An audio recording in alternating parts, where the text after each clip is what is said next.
untuk kita semua. Kami dari kelompok 3 ingin berbagi pengetahuan dengan menjelaskan teori mengenai ruang lingkup kearsipan. Izinkan kami untuk memperkenalkan diri. Saya Johar Anissa dengan NIM 20050910049. Nama saya Rizka Putriana dengan NIM 20050910037. Perkenalkan, nama saya Mira Arjuni dengan NIM 20050910111. Sejahtera bagi kita semua. Perkenalkan, nama saya Mona Elisa Tumanggor dengan NIM 20050091004. Hai teman-teman, salam sejahtera bagi kita semua. Perkenalkan, nama saya Aisuryani Ahmad Rimbo. Saya dari Prodi AB 3C dengan NIM 20050091026. Halo semua, perkenalkan nama saya Desi Krismayanti Pramita Sidabutar dengan NIM 20050091067. Nah, di sini saya akan menjelaskan pengertian arsip dan jenis-jenis arsip. Yang pertama saya akan menjelaskan pengertian arsip. Arsip adalah setiap catatan tertulis baik dalam bentuk gambar ataupun bagan yang memuat keterangan-keterangan mengenai suatu subjek atau pokok persoalan ataupun peristiwa yang dibuat orang untuk membantu daya ingat. Menurut G, arsip merupakan keseluruhan dokumen-dokumen tertulis, lukisan-lukisan, dan barang-barang cetakan yang resmi diterima atau dihasilkan oleh badan pemerintah atau salah seorang pejabat dari pejabat-pejabat sepanjang dokumen itu dimaksudkan untuk berada di bawah pemeliharaan dari badan itu atau pejabat itu. Menurut Amsyah, arsip adalah setiap catatan atau rekod atau warkat yang tertulis, tercetak, atau diketik dalam bentuk huruf, angka, atau gambar yang mempunyai arti dan tujuan sebagai bahan komunikasi dan informasi yang terekam pada kertas, kertas film, media komputer, piringan rekaman, dan kertas fotokopi. Menurut Bartkos, filing atau kearsipan adalah proses pengaturan dan penyimpanan bahan-bahan secara sistematis sehingga bahan tersebut dengan mudah dan cepat dapat ditemukan kembali setiap kali diperlukan. Nah, berdasarkan beberapa definisi tersebut, dapat disimpulkan bahwa kearsipan adalah suatu proses pengaturan dan penyimpanan warkat secara sistematis sehingga Nah, yang kedua ada jenis-jenis arsip. Jenis-jenis arsip dapat dilihat dari beberapa sudut pandang, diantaranya sebagai berikut. Yang pertama, jika ditinjau dari kepentingannya, menurut ensiklopedia administrasi, arsip atau warkat jenis ini dapat dibedakan menjadi 4 bagian. Yang pertama, virtual record atau warkat sangat penting. Yang kedua, important record atau warkat penting. Yang ketiga, useful record atau warkat berguna. Yang keempat, non-essential record atau warkat tidak berguna. Yang kedua, jika ditinjau dari fisiknya, arsip atau warkat jenis ini terdiri dari arsip tertulis dan arsip visual. Jika ditinjau dari isinya, arsip atau warkat jenis ini terdiri dari financial record, inventory record, personal record, sales record, dan production record. Yang keempat, jika ditinjau dari pemilikannya, arsip atau warkat berasal dari lembaga pemerintahan dan berasal dari instansi pemerintahan swasta. Yang kelima, jika ditinjau dari fungsinya, arsip dapat dibedakan atas arsip aktif, arsip infaktif atau pasif, dan arsip statis. Peranan dan fungsi arsip. Bartholus menyatakan bahwa peranan kearsipan adalah sebagai pusat ingatan, sebagai sumber informasi, dan sebagai alat pengawasan yang sangat diperlukan dalam setiap organisasi dalam rangka perencanaan, penganalisisan, pengembangan, perumusan kebijaksanaan, pengambilan keputusan, pembuatan laporan, pertanggungjawaban, penilaian, dan pengendalian setepat-cepatnya.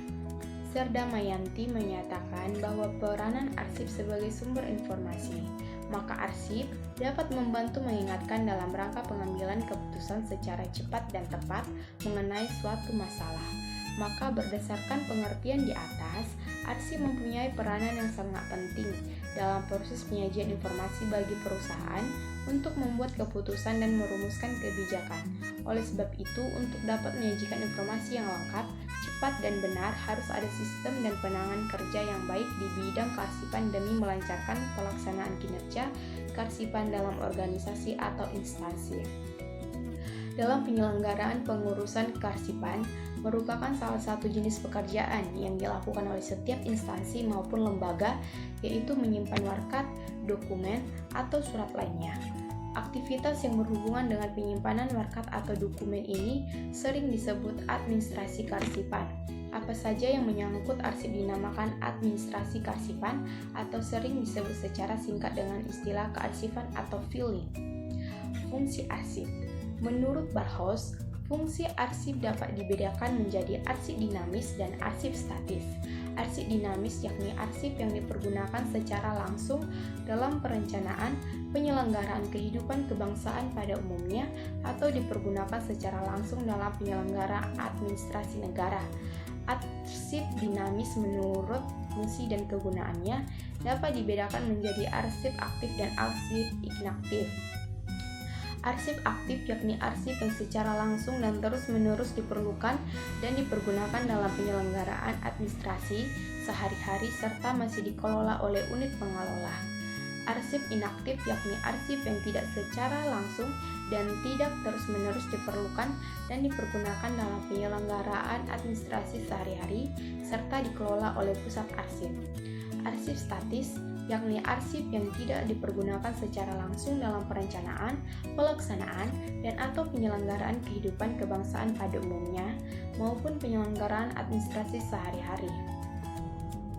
Sebelum kita membahas lebih dalam lagi, apa sih nilai guna arsip itu dan apa aja yang termaksud ke dalam nilai guna arsip?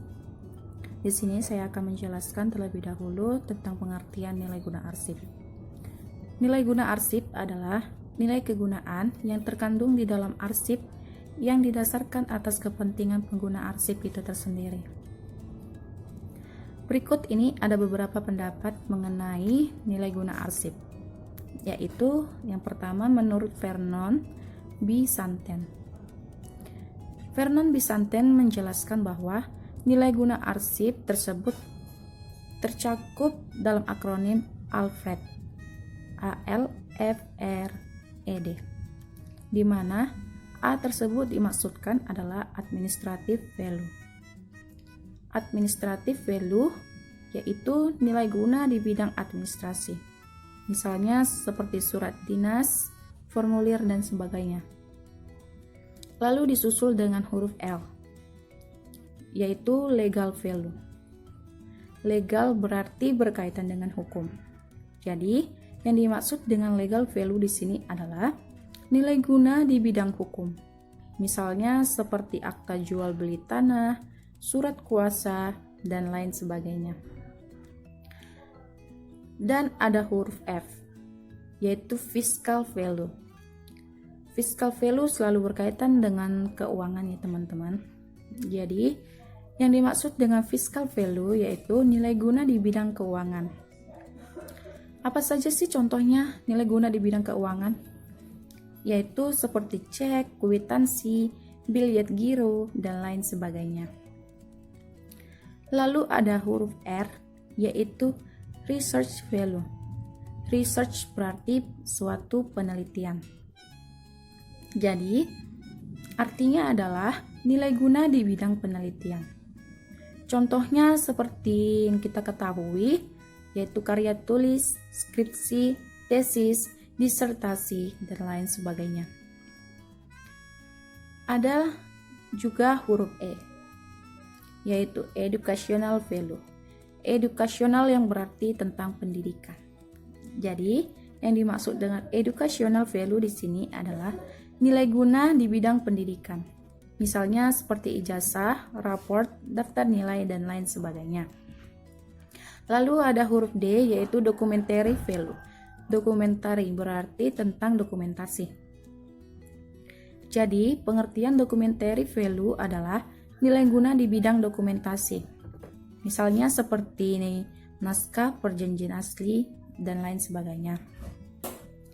Nah, tadi kita sudah membahas tentang menurut pendapat Vernon Bisanten, yaitu Alfred. Sekarang kita akan membahas yang kedua, menurut ensiklopedia administrasi. Pada pokoknya, sesuatu warkat mempunyai 4 macam kegunaan. Menurut ensiklopedia administrasi menyatakan bahwa sesuatu warkat mempunyai 4 macam kegunaan. Lalu apa-apa saja 4 warkat tersebut? Apa-apa saja yang termasuk ke dalam warkat tersebut sesuai dengan kegunaannya? Yang pertama, guna informatoris. Dan yang kedua, guna yuridis. Yang ketiga, historis. Yang keempat, tentang guna ilmiah. Yang dimaksud dengan guna informatoris di sini yakni memberikan sesuatu keterangan tentang suatu hal atau peristiwa. Dan yang kedua, guna yudiris. Yudiris selalu berkaitan dengan pengadilan. Dan pengadilan berkaitan dengan bukti. Jadi, guna yuridis adalah menjadi bahan pembuktian dalam proses pengadilan. Yang ketiga, guna historis. Historis berarti tentang peristiwa yang terjadi di masa lampau. Jadi, pengertian dari guna historis yakni menggambarkan keadaan atau peristiwa pada masa lampau agar tidak terlupakan sepanjang masa, sebagai suatu peristiwa sejarah. Dan yang terakhir yaitu guna ilmiah. Ilmiah selalu berkaitan dengan pemikiran atau penemuan-penemuan. Jadi, guna ilmiah adalah sebagai catatan hasil-hasil pemikiran seorang sarjana atau penemuan-penemuan sesuatu eksperimen ilmiah. Nah, tadi kita sudah membahas menurut Vernon Bisanten dan ensiklopedia. Sekarang yang ketiga ada menurut Arsip Nasional Republik Indonesia. Jika ditinjau dari kepentingan pengguna arsip, nilai guna arsip menurut Arsip Nasional Republik Indonesia terbagi atas menjadi 2 macam. Yang pertama, nilai guna primer, dan yang kedua, nilai guna sekunder. Lalu, nilai guna primer itu apa sih dan apa-apa saja yang termasuk ke dalam nilai guna primer? Nah, di sini saya akan jelaskan. Nilai guna primer yaitu nilai guna arsip berdasarkan kegunaan arsip bagi kepentingan lembaga atau instansi pencipta arsip. Ingat ya teman-teman, kalau dia nilai guna primer yaitu nilai guna arsip yang berdasarkan kegunaan arsip. Lalu, apa saja yang terdapat ke dalam nilai guna primer tersebut?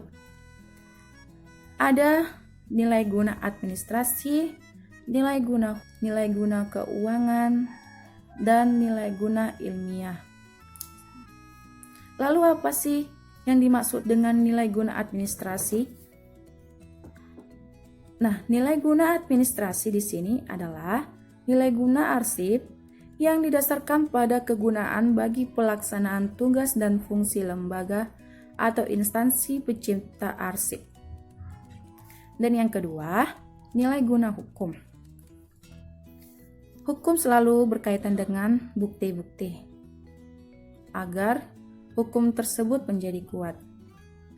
Jadi pengertiannya adalah nilai guna hukum adalah nilai guna arsip yang berisikan bukti-bukti yang mempunyai kekuatan hukum atas hak dan kewajiban warga negara dan pemerintah. Sekali lagi, nilai guna hukum adalah nilai guna arsip yang berisikan bukti-bukti yang mempunyai kekuatan hukum atas hak dan kewajiban warga negara dan pemerintah. Yang ketiga, nilai guna keuangan. Nilai guna keuangan di sini yang dimaksud adalah arsip yang mempunyai nilai guna keuangan yang berisikan pertanggungjawaban keuangan. Jadi, nilai guna keuangan adalah arsip yang mempunyai nilai guna keuangan yang di dalamnya berisikan tentang pertanggungjawaban atas keuangan tersebut. Dan yang terakhir, nilai guna ilmiah dan teknologi. Nilai guna ilmiah dan teknologi adalah nilai guna arsip yang mengandung data ilmiah dan teknologi sebagai akibat hasil penelitian murni atau penelitian terapan. Nilai guna ilmiah dan teknologi. Sekali lagi saya akan menjelaskan apa yang dimaksud dengan nilai guna ilmiah dan teknologi. Nilai guna ilmiah dan teknologi adalah nilai guna arsip yang mengandung data ilmiah dan teknologi sebagai akibat hasil penelitian murni atau penelitian terapan. Tadi kita sudah membahas pengertian dari nilai guna primer dan yang terkandung ke dalam nilai guna primer. Dan yang kedua, kita akan membahas nilai guna sekunder. Apa sih yang dimaksud dengan nilai guna sekunder? Nah, nilai guna sekunder itu teman-teman yaitu nilai guna arsip yang berdasarkan pada kegunaan arsip bagi kepentingan umum instansi untuk kepentingan umum. Sekali lagi, tadi nilai guna primer adalah nilai guna arsip yang berdasarkan atas kegunaan arsip bagi pemakainya. Jadi, jika dia nilai guna sekunder yaitu nilai guna arsip yang berdasarkan pada kegunaan arsip bagi kepentingan lembaga untuk kepentingan umum. Nah, kalau dia primer lebih tersendiri ya teman-teman, tapi kalau dia nilai guna sekunder, dia untuk kepentingan umum. Lalu apa sih yang termasuk ke dalam nilai guna sekunder? Nah, di sini saya akan membahas nilai guna pembuktian. Terlebih dahulu ya teman-teman. Di dalam nilai guna sekunder ada yang namanya nilai guna kebuktian. Apa sih yang dimaksud dengan nilai guna kebuktian? Nilai guna kebuktian di sini adalah jika arsip itu terkandung fakta keterangan yang digunakan untuk menjelaskan lembaga atau instansi tersebut mengapa diciptakan, dikembangkan, diatur fungsi dan kegiatannya. Ingat ya teman-teman, nilai guna kebuktian itu adalah jika arsip itu terkandung suatu fakta atau keterangan yang digunakan untuk menjelaskan lembaga maupun instansi mengapa diciptakan, dikembangkan, dan diatur fungsi kegiatannya. Dan yang kedua, tentang nilai guna informasional. Informasional yang berarti tentang suatu informasi ya teman-teman, isi atau informasi. Jadi pengertiannya adalah nilai guna informasional adalah jika dalam arsip isi dan informasi yang ada di dalamnya mengandung berbagai kepentingan penelitian dan sejarah tanpa dikaitkan dengan lembaga instansi pencipta arsip kegiatannya. Nah, itu saja yang dapat saya sampaikan teman-teman tentang nilai guna arsip. Saya ucapkan sekian dan terima kasih dan akan dilanjutkan dengan teman saya. Dari pengertian arsip di atas, dapat disimpulkan bahwa tidak semua warkat atau surat dapat dikategorikan sebagai arsip. Karena surat atau warkat baru dapat dinyatakan sebagai arsip apabila memenuhi syarat-syarat seperti surat harus merupakan kumpulan warkat. Yang kedua, surat tersebut mempunyai nilai guna. Nah, jika surat tidak terlalu penting dan tidak memiliki nilai guna, tidak perlu kita arsip ya. Berikut, surat disimpan menurut sistem tertentu. Apabila kita memerlukannya, dapat ditemukan secara tepat dan cepat. Nah, ada beberapa pendapat para ahli tentang pengertian kearsipan. Yang pertama, menurut Bapak R. Subroto, yang menyatakan bahwa yang dimaksud dengan kearsipan itu adalah aktivitas penerimaan, pencatatan, penyimpanan, penggunaan, pemeliharaan, penyusutan, dan pemusnahan arsip. Dan menurut Kamus Administrasi menyatakan Kearsipan adalah segenap rangkaian kegiatan perbuatan penyelenggaraan kearsipan sejak saat dimulainya pengumpulan warkat sampai dengan penyingkirannya. Dan yang terakhir yaitu menurut Bapak Dr. Randus E. Martono. Bapak itu menyatakan bahwa kearsipan adalah pengaturan dan penyimpanan warkat atau rekod atas dasar sistem tertentu serta dengan prosedur tertentu yang sistematis sehingga sewaktu-waktu diperlukan dapat ditemukan kembali dalam waktu yang singkat. Jadi teman-teman, dari pendapat para ahli tersebut dapat kita simpulkan bahwa kearsipan adalah suatu kegiatan atau proses pengaturan penyimpanan arsip dengan menggunakan sistem tertentu, sehingga apabila arsip tersebut diperlukan, dapat ditemukan kembali dengan secara tepat dalam waktu yang singkat. Nah, setelah mengetahui syarat dan pengertian arsip tersebut, saya ingin menjelaskan apa yang menjadi tujuan dari pengarsipan ini.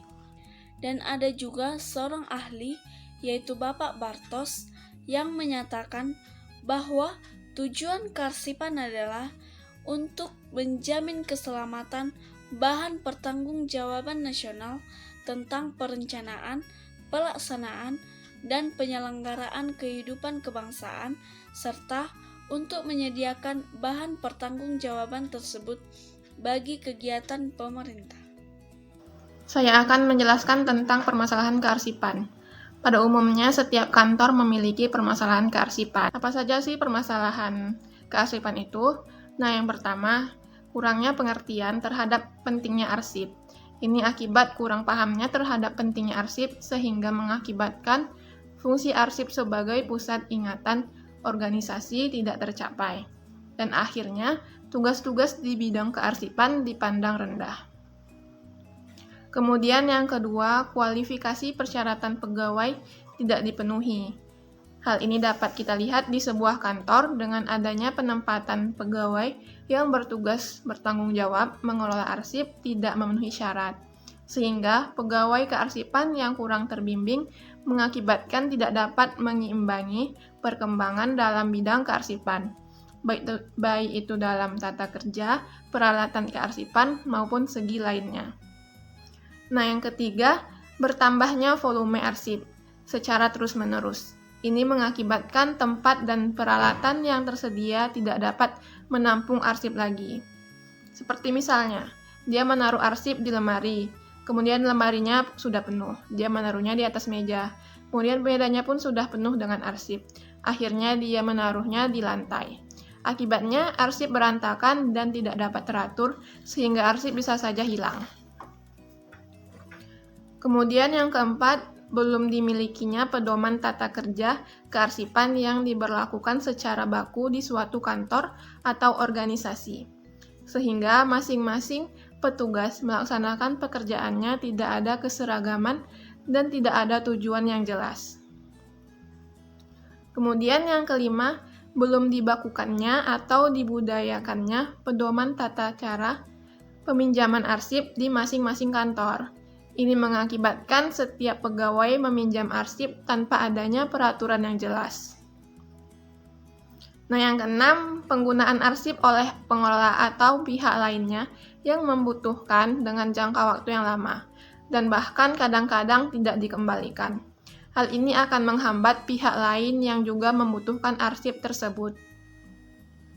Kemudian yang ketujuh, tidak dapat atau sulit ditemukannya kembali arsip dengan cepat dan tepat bila diperlukan oleh pihak lain. Hal tersebut mungkin karena belum sempurnanya sistem atau karena petugas yang belum atau kurang terampil. Kemudian yang ke-8, belum dipikirkannya mengenai rencana atau penggandaan penyusutan arsip di unit operasional maupun di kantor secara menyeluruh, mengakibatkan arsip semakin bertumpuk campur aduk dan tidak dapat tertampung lagi. Kemudian yang terakhir, adanya arsip yang diterima dan dikirim oleh suatu unit, lepas dari pengawasan. Hal ini mungkin karena unit pengawasan yang telah ditentukan tidak dapat berfungsi sebagaimana mestinya. Nah, hal tersebut disebabkan karena para pejabat dan pelaksana tidak memperdulikan fungsi unit pengawasan tersebut.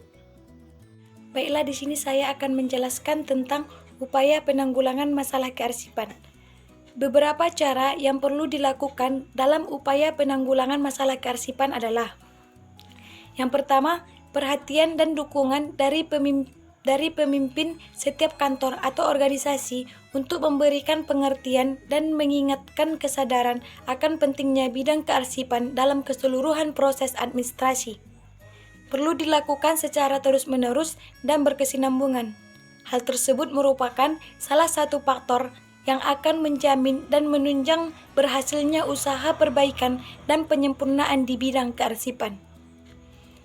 Yang kedua, dalam rangka menambah kecakapan atau keterampilan pegawai kearsipan, maka perlu adanya pembinaan atau pendidikan serta latihan yang meliputi segala aspek kearsipan bagi para pejabat dan pelaksanaan secara terarah, agar dapat mengimbangi perkembangan serta dapat memenuhi syarat kualifikasi tertentu. Yang ketiga, penyediaan dan penambahan fasilitas merupakan suatu hal yang sangat penting bagi kelancaran kerja di bidang kearsipan, terutama bila volume arsip cepat meningkat.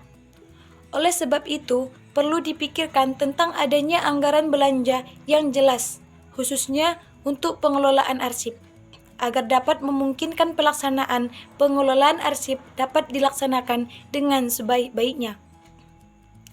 Yang keempat, perlu dimiliki dan diberlakukannya pedoman tata kerja kearsipan di suatu kantor, sehingga dapat memberikan arah yang jelas dalam pelaksanaan pekerjaan bagi para petugas pelaksanaan. Hal tersebut akan menimbulkan atau menambah gairah kerja dari pejabat pelaksanaan dalam rangka memperlancar pekerjaan. Yang kelima, perlu dibakukan atau dibudayakan pedoman tentang tata cara peminjaman arsip di tiap kantor. Hal tersebut erat kaitannya dengan disiplin kerja yang merupakan suatu sikap yang perlu dipelihara dan dibina secara terus-menerus.